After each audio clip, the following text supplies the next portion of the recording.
بسم اللہ الرحمن الرحیم۔ السلام علیکم ورحمۃ اللہ وبرکاتہ۔ ڈیئر اسٹوڈنٹ، آج ہم انشاءاللہ العزیز آج کے لیکچر میں ہم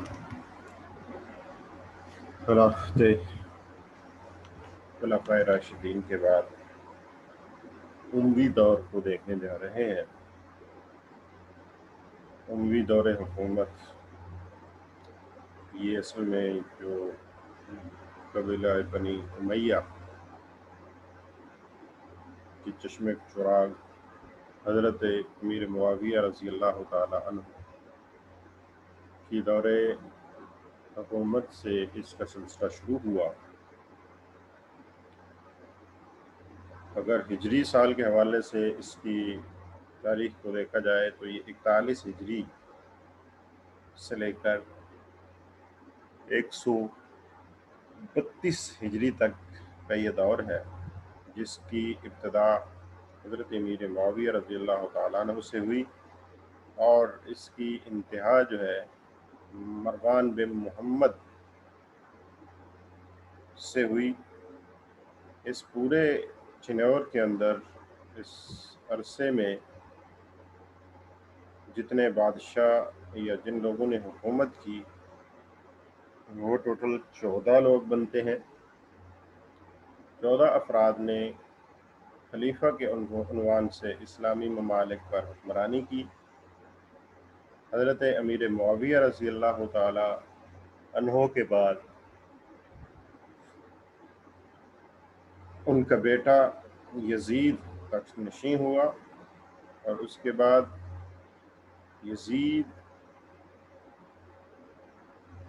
کا بیٹا معاویہ بن یزید، جس کے بعد خلافت مروانیہ کو منتقل ہوگی۔ خلافت جو ہے وہ مروانیوں کو منتقل ہوئی تھی، یعنی ابتدا میں حضرت امیر معاویہ رضی اللہ تعالیٰ عنہ، پھر ان کا بیٹا یزید، پھر یزید کا بیٹا معاویہ، اس کے بعد مروان بن حکم کے نام سے ایک بادشاہ تخت نشین ہوا۔ تو اس طریقے سے پھر یہ مروان ہی کی نسل میں آگے سلطنت چلتی رہی۔ اس میں تھوڑا سا ہم آج جو پڑھنے جا رہے ہیں زیادہ تفصیل میں بات نہیں کریں گے، شارٹ وے میں انشاءاللہ العزیز کچھ چیزیں سیکھنے کی کوشش کریں گے۔ اس میں حضرت امیر معاویہ رضی اللہ تعالی عنہ کا جو دور خلافت ہے اس میں تھوڑا سا ہم دیکھیں گے، کیونکہ اس کا آپ دیکھ رہے ہیں کہ اموی دور حکومت، اس میں معاویہ بن ابی سفیان، یہ پہلے میں نے جس طرح پہلے عرض کیا کہ حضرت علی المرتضیٰ شریف خدا رضی اللہ تعالیٰ عنہ کی وفات کے بعد حضرت امام حسن رضی اللہ تعالیٰ عنہ، چونکہ انہوں نے خلافت کی ذمہ داری سنبھالی تھی، لیکن حضرت امام حسن رضی اللہ تعالیٰ عنہ نے صلح کر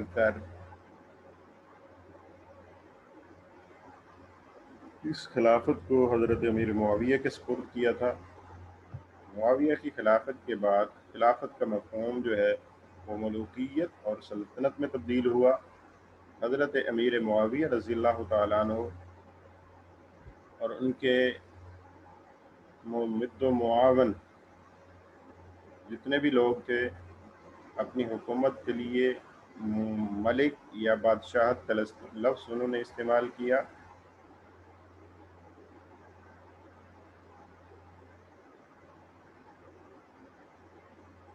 اور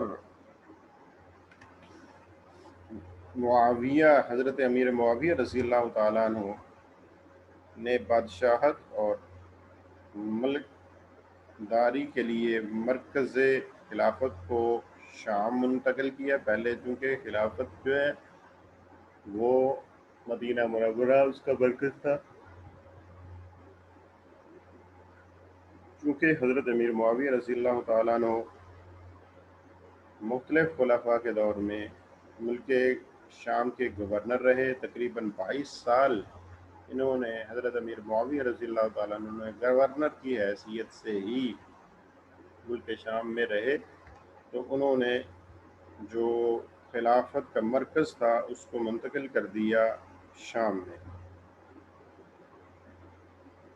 چونکہ وہ عوام جو شام کے عوام سے ان سے کئی زیادہ وہ مطمئن تھے۔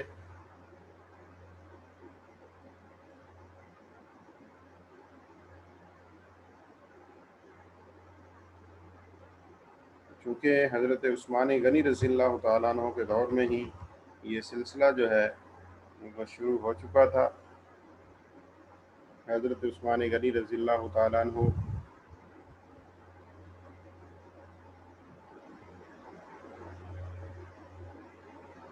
کے دور اقدس میں ہی جو حضرت بنو امیہ قبیلہ تھا وہ حضرت عثمان غنی رضی اللہ تعالیٰ عنہ کے قریب سے قریب تر ہوتا گیا۔ اب جو حضرت امیر معاویہ رضی اللہ تعالیٰ عنہ کو دور خلافت میں جو فتوحات ہوئی ان کا جائزہ لیتے ہیں، کیونکہ ہم نے دیکھا کہ جو حضرت امیر معاویہ رضی اللہ تعالیٰ عنہ کی حکومت ہے وہ 25 ربیع الاول 41 ہجری سے لے کر 22 رجب 60 ہجری تک کی ہے، تقریباً یہ 20 سال حکومت تھی، جو کہ اگر دوسری عیسوی سن سے دیکھا جائے تو 2 جولائی 661 عیسوی سے لے کر 27 اپریل 680 عیسوی تک کا یہ دور ہے حضرت امیر معاویہ رضی اللہ تعالی عنہ کا۔ اس میں جو فتوحات ہوئیں جس میں حضرت امیر معاویہ رضی اللہ تعالیٰ عنہ نے پہلے سال جو ہے رومیوں کے ساتھ صلح کا معاہدہ کیا، لیکن بعد میں مختلف علاقوں میں فتوحات کا سلسلہ دوبارہ سے شروع کر دیا، اور یہ سلسلہ جو ہے قسطنطنیہ، قبرص، سسیلیا اور خراسان کے دور دراز علاقوں تک جاری رہا، یہاں تک کہ ہندوستان کی سرحدوں تک حضرت امیر معاویہ رضی اللہ تعالیٰ عنہ کے دور اقدس کے اندر فتوحات ہوئی۔ پھر اس کے بعد جو سیکنڈ خلیفہ کے طور پر یا دوسرا شخص جو حکومت کی ذمہ داری سنبھالی جس نے، وہ دوسرا جو خلیفہ بنو امیہ میں سے بنا یا خلافت اموی میں جو دوسرا خلیفہ بنا وہ یزید بن امیہ رضی اللہ تعالی حضرت امیر معاویہ رضی اللہ تعالیٰ عنہ کا بیٹا یزید تھا، کیونکہ یہ انتہائی فاسق و فاجر حکمران رہا، جس میں سب سے جو بڑی جو اس دور کی قبیح بات ہے، بری بات ہے، جس میں سب سے برا عمل جو اس دور کا ہے وہ حضرت امام حسین رضی اللہ تعالیٰ عنہ جیسی شخصیت کو میدان کربلا میں شہید کیا گیا۔ تو یہ یزید بن معاویہ یہ 22 رجب کو اس نے حکومت سنبھالی، اور چونکہ ہم نے پیچھے دیکھا، یہ دیکھیں سلائیڈ کے اندر ہمارے پاس 22 رجب 60 ہجری تک حضرت امیر معاویہ رضی اللہ تعالیٰ عنہ کی حکومت رہی، تو 22 رجب کو ہوئی یزید نے تخت حکمرانی پر بیٹھا، اور یہ 15 ربیع الاول 64 ہجری تک تقریباً 4 سال اس کی حکومت رکھی۔ 27 اپریل 680 ہجری عیسوی سے لے کر 11 نومبر 83 عیسوی تک کا یہ دور ہے یزید کا دور۔ اس میں اب جیسے میں نے عرض کیا کہ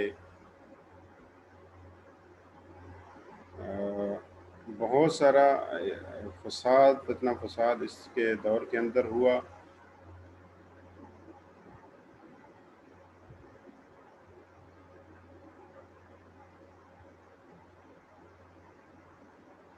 کیونکہ اس نے جب دور حکومت سنبھالا تو سب سے پہلے اہلیہ شام اور اپنے حلیفوں سے ہی اس نے بیعت لی. زیادہ تر شخصیات حضرت امام حسین رضی اللہ تعالیٰ عنہ اور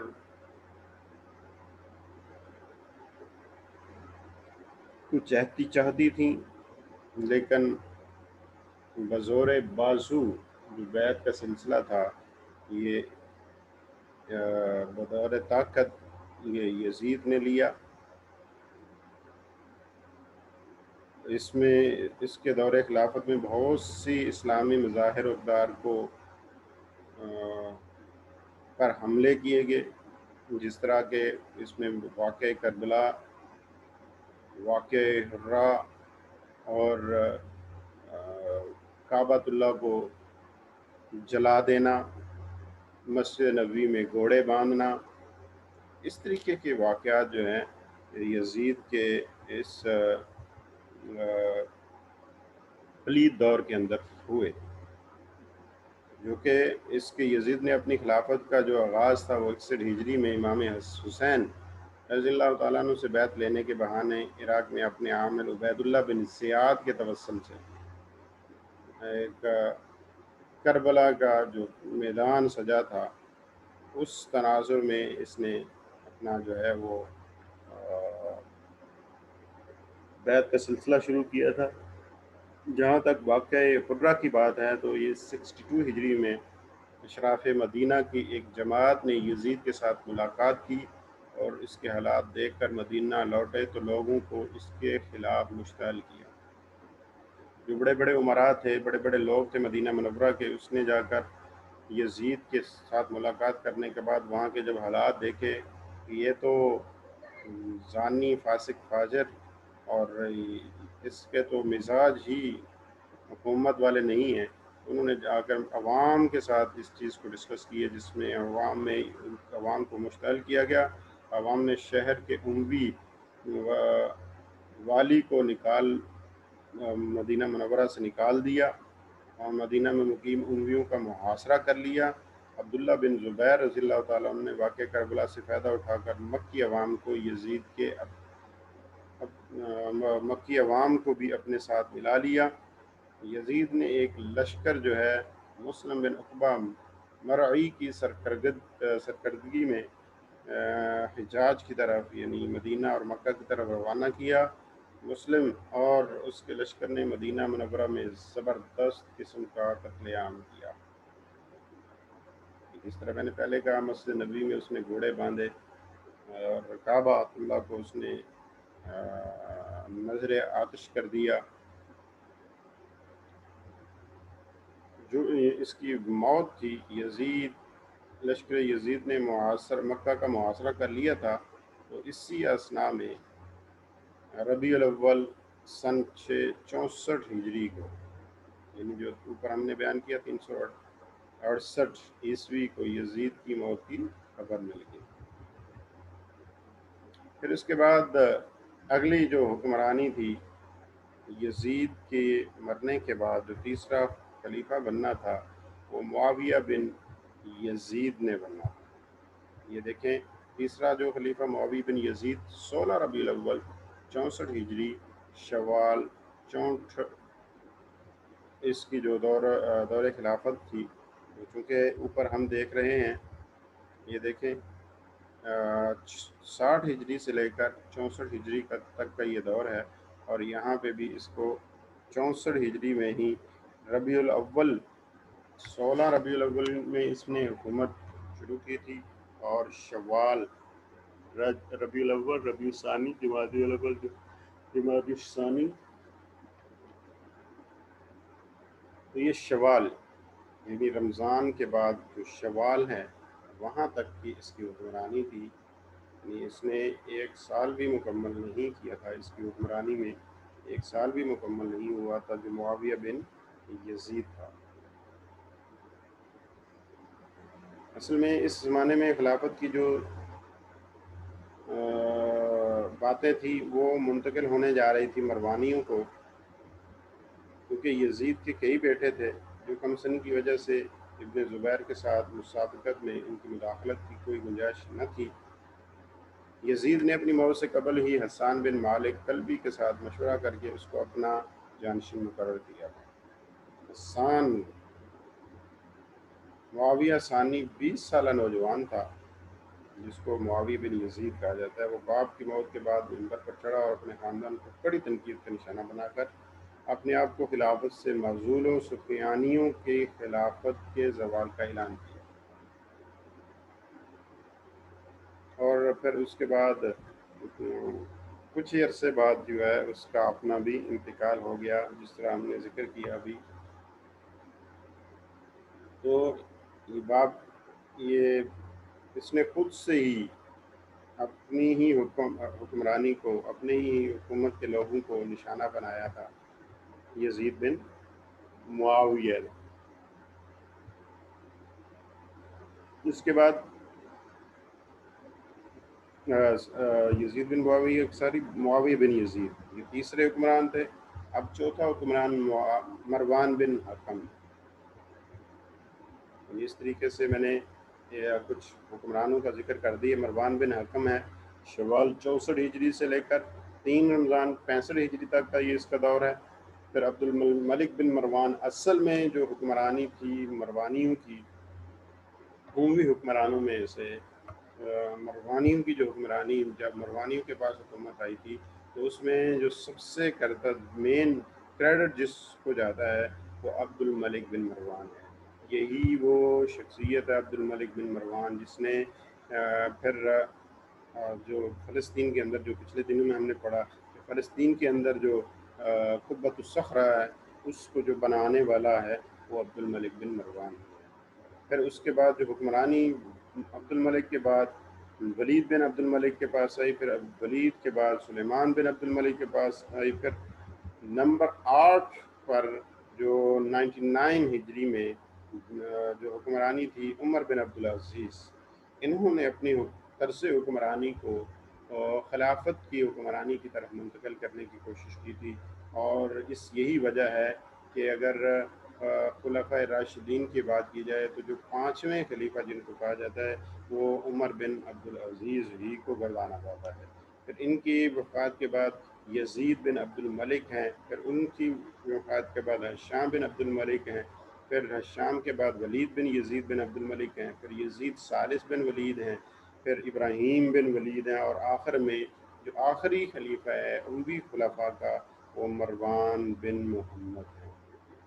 جو کہ 24 صفر 127 ہجری سے لے کر 11 جمادی الثانی 132 ہجری تک، یعنی 41 ہجری سے لے کر 132 ہجری تک کا جو دور ہے یہ سارا کا سارا اموی خلفاء کا دور ہے، اموی دور حکومت ہے۔ یعنی بنو امیہ کا دور اگر پوچھا جائے، کہا جائے تو اس کا دور حکومت بنو امیہ کا دور حکومت بنتا ہے 41 ہجری سے لے کر 132 ہجری تک کا دور۔ اس کے بعد جو ہے وہ خلافت جو ہے وہ بنو عباس کی طرف منتقل ہوئی۔ تو یہ مختصر سا آپ لوگوں کے سامنے یہ چیز رکھتی ہے، اس کو ڈیٹیل میں اپنے دیکھنا ہے تو وہ جو آپ کے ساتھ کتاب میں نے شیئر کی ہے اس کو آپ ڈیٹیل میں دیکھ سکتے ہیں۔